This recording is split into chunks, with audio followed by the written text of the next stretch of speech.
begin, press the power button to turn the monitor on, or touch the screen if the monitor is in standby mode.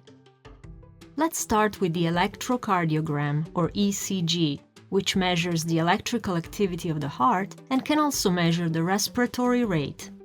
The monitor displays the ECG waveform, heart rate numeric, and other information from the ECG.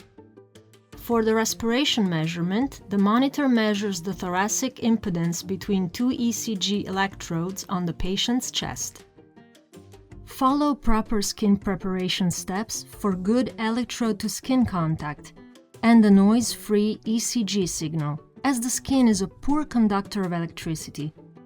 The electrodes you use while caring for a patient should be of the same brand and type to help minimize noise. And be sure to follow all instructions for use found on the electrode packaging. Before placing electrodes, check for moist gel. The gel must be moist to provide a good signal. Electrodes should be changed daily, but baseline wonder is the first indication that electrodes are dry and need to be changed. Electrodes and leads must be placed in the correct anatomical positions for accurate readings. If using snaps, leads must be attached before placing electrodes.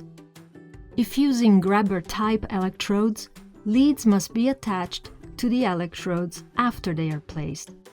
Place the R lead, red, just below the right clavicle.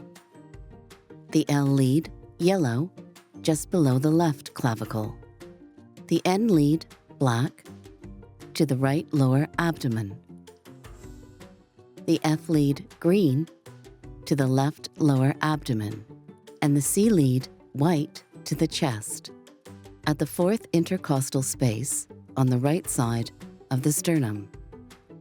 3-lead and 6-lead placements are shown here. For 6-lead placement, the 2 chest leads can be positioned on any 2 of the C1 to C6 positions.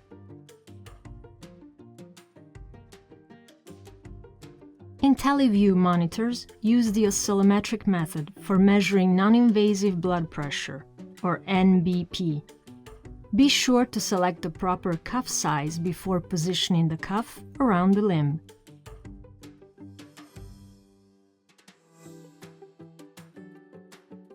When wrapping the cuff snugly around the patient's limb, ensure that the index edge falls within the range indicated by the range arrow.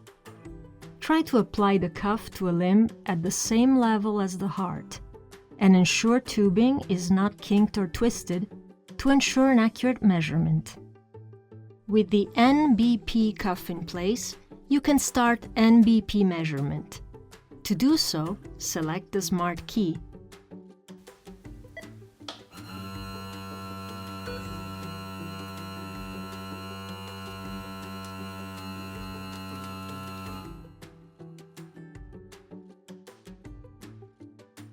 To measure oxygen saturation, or SpO2, select a good extremity and consider the different sensor types.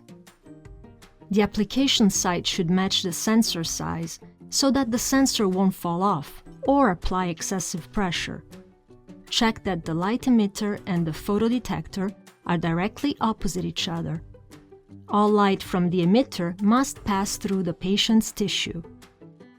The pleth wave appears on the monitor screen as soon as the sensor is connected.